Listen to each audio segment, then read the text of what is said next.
Le projet, c'est Slow It Formation. Donc, comme son nom l'indique, nous donnons des formations Slow Eating.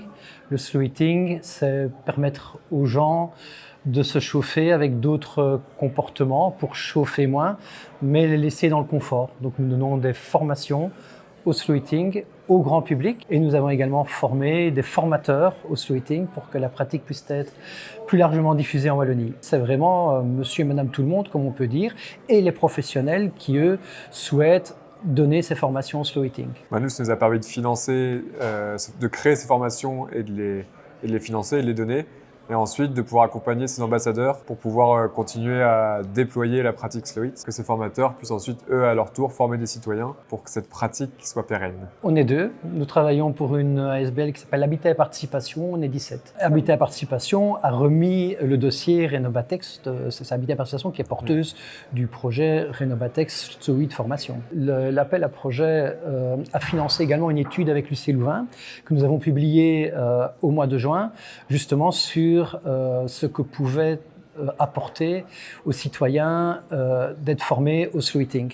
Et justement, cette étude a démontré qu'après un mois seulement de pratique de slow eat, les personnes peuvent vivre dans le confort avec 1,25 degrés en moins que la température qu'ils avaient habituellement.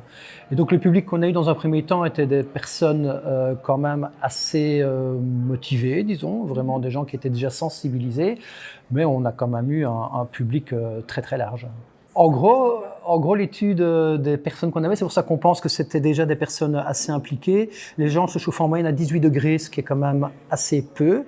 Et même en se chauffant à 18 degrés, après un mois de pratique, ils se chauffaient à 16,5. Donc c'est assez impressionnant. Donc ça veut dire qu'on peut obtenir des économies excessivement rapidement et toujours sans travaux, avec parfois l'achat de petits matériels ou de ce genre de choses.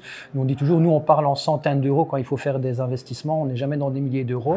Et les temps de retour sur investissement, c'est plutôt de l'ordre de 1 mois ou 2, on ne parle jamais en année. Et peut-être un truc qui est important aussi, c'est que c'est des formations qui ont été construites pour qu'elles soient participatives. Donc le but, c'est vraiment de faire émerger toute l'expertise des personnes qui participent aux formations et qui puissent échanger ensemble sur leurs pratiques. Et ça, c'est un aspect qui a vraiment bien marché parce que les personnes se disent vraiment satisfaites. Donc sur l'étude, je crois que on est à 87 ou 90% de satisfaction par rapport au format et à la méthodologie de la formation qu'on a faite pour le Slow It. Donc on est sur la phase de fin du projet. Donc la première partie, c'était créer les formations, former le grand public, former des ambassadeurs qui à leur tour peuvent former le grand public.